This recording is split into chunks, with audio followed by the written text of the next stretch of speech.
Assalamualaikum warahmatullahi wabarakatuh. Kenalkan, saya Solahuddin, salah satu dosen pengampu mata kuliah Bioenergi dan Lingkungan Berkelanjutan. Topik kita hari ini adalah membahas biofuel generasi ke-1 atau first generation biofuel dengan part topik FAME atau fatty acid methyl ester. FAME atau fatty acid methyl ester adalah istilah kimia umum untuk biodiesel yang berasal dari sumber terbarukan.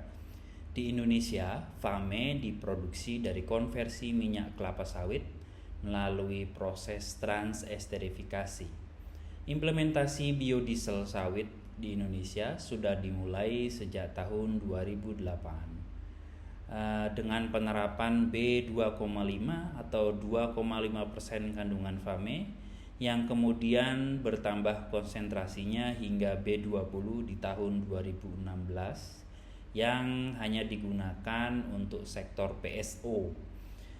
Di tahun 2020 pemerintah menerapkan B30 atau 30% kandungan FAME dan dicampurkan dengan 70% diesel atau solar konvensional dari minyak bumi yang akhirnya di tahun 2023 meningkatkan kembali konsentrasinya menjadi 35% dengan nama jual biosolar. Bagaimana FAME diproduksi? Melalui proses transesterifikasi minyak nabati atau lemak hewani.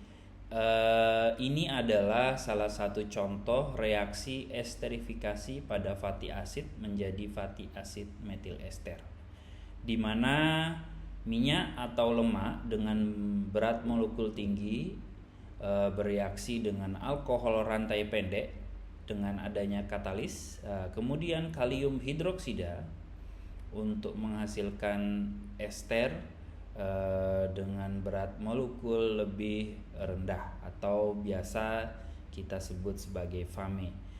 Dari satu bagian minyak atau lemak ditambahkan 3 bagian metanol dan direaksikan dengan penambahan katalisator dapat menghasilkan 1 bagian gliserol dan juga 3 bagian FAME. Namun tentunya banyak contoh reaksi kimia lain yang dapat menghasilkan FAME. Katalis memainkan peran penting dalam proses transesterifikasi baik jumlah maupun jenisnya. Katalis mempengaruhi laju reaksi dan efisiensi proses konversi.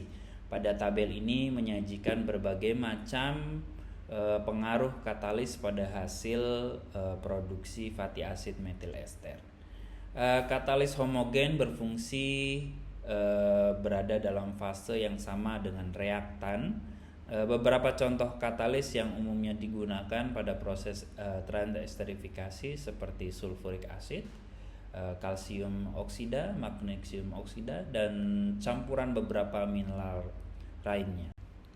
Namun ada tantangan besar yang menjadi keluhan pengguna biosolar, yaitu adanya campuran air dan lumpur yang terkandung dalam biosolar tersebut. Kenapa demikian? Jawabannya adalah karena metil ester dalam biodiesel bersifat higroskopis. Artinya, bahan bakar ini dapat menyerap banyak kelembapan dibandingkan solar yang berasal dari minyak bumi dan menahannya dalam suspensi bahan bakar. Bahan bakar yang berasal dari minyak bumi menyerap lebih sedikit kelembapan dibandingkan dengan bahan bakar lainnya dan cenderung mengeluarkan air sebagai lapisan terpisah di bawah bagian tangki penyimpanan, berbeda dengan FAME ya. Ketika air mampu mencemari solar atau biosolar ya, maka air menyediakan kondisi yang cocok untuk pertumbuhan mikrobia dan dapat menyebabkan serangan jamur, ragi atau bakteri ya di dalam biodiesel tersebut, dan akhirnya dapat menyebar ke seluruh bagian bahan bakar. FAME bersifat biodegradable dan merupakan sumber nutrisi ideal bagi mikrobia. Jika kontaminasi ini tidak ditangani, tentunya dapat merusak bahan bakar secara permanen. Selain itu, tidak sempurnanya reaksi kimia transesterifikasi menghasilkan hadirnya monoglyceride dan diglyceride yang rentan terhadap kendala-kendala tersebut. Selain itu, minyak kelapa sawit juga sumber minyak lemak lainnya dapat dikonversi menjadi gasolin, kerosin, gas dan juga diesel melalui proses hidroproses ester and fatty acid atau disingkat menjadi HEFA. HEFA atau hidroproses ester dan asam lemak menggunakan hidrogen dalam proses hydrocracking untuk menghasilkan keempat jenis bahan bakar tersebut. Yang mana keempat jenis bahan bakar tersebut juga dihasilkan pada proses refinery minyak bumi.